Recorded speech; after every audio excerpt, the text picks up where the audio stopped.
ఊహకు అందదు. ఎంత దారుణంగా చనిపోయాడు యేసుక్రీస్తు వారు మన కొరకు.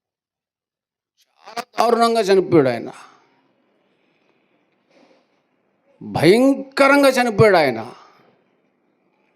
అంత భయంకరంగా ఆయన ప్రియకుమారుడు చనిపోవటానికి, అంత దారుణంగా ఆయన ప్రియకుమారుడు చనిపోవటానికి ఇష్టపడ్డాడంటే ఆ ప్రియకుమారుణ్ణి ప్రేమిస్తున్నాడా, మనల్ని ప్రేమిస్తున్నాడా?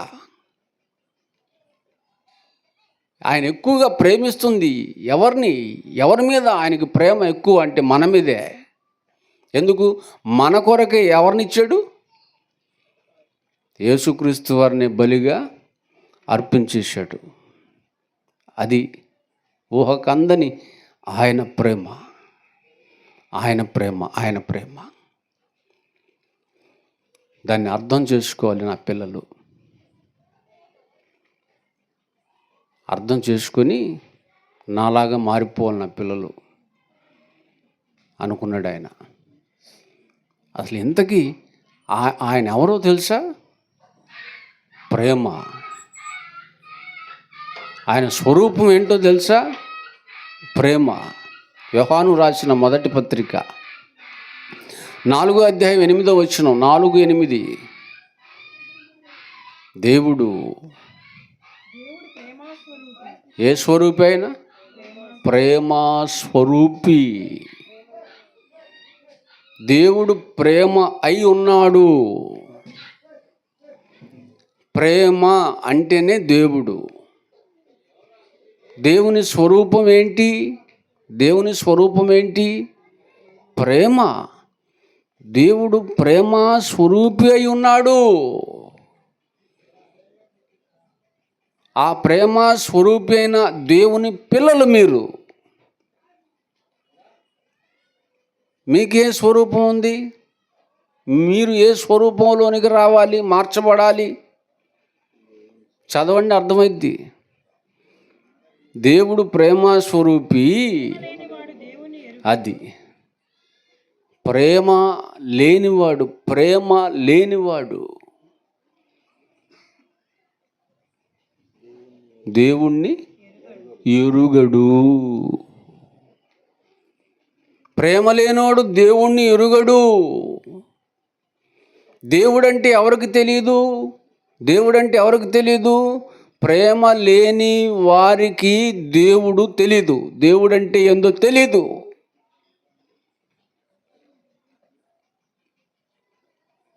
ప్రేమ అనేది ఉంటేనే దేవుడు తెలుసు.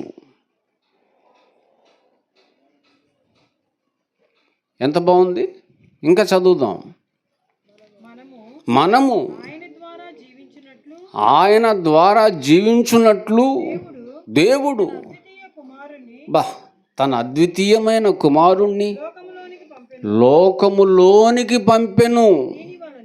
చూసారా ప్రేమ? దీని వలన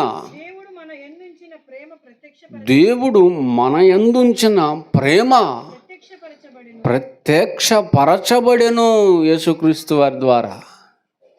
ఏంటండి, ఎంత ఘోరమైనటువంటి మరణం యేసుక్రీస్తు వారికి ఆయన ఇచ్చాడు. ఎవరి కొరకు? మన కొరకు.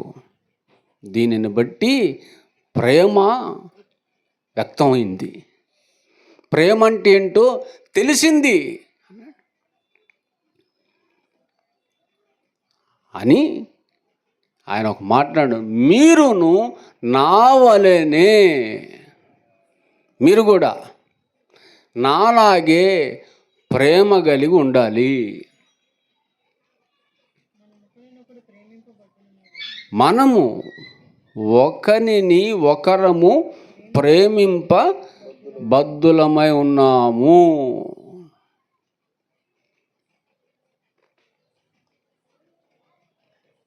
మీరు ప్రేమ కలిగిన వాళ్ళేనా? మీరు ప్రేమ కలిగిన వాళ్ళైతే ఒకరిని ఒకరు ప్రేమింప బద్ధులై ఉన్నారు అని గుర్తుపెట్టుకోవాలి. కనుక ఆయన అలాగే ఉన్నాడు కనుక మీరు కూడా అలాగే ఉండాలి. ఆయన ఎలా ఉన్నాడు? ప్రేమ. ఆయనలో ఏముంది? ప్రేమ. తర్వాత క్షమ,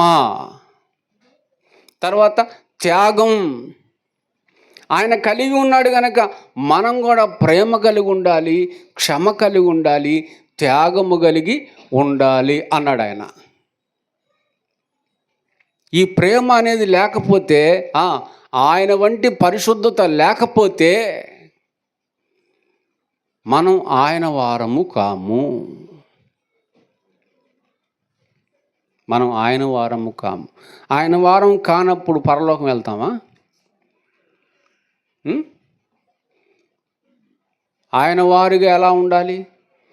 ప్రేమ కలిగి ఉండాలి, క్షమ కలిగి ఉండాలి, త్యాగము కలిగి ఉండాలి. ఇంకా చాలా ఉన్నాయిలేండి, టూకీగా చెప్పానంతే.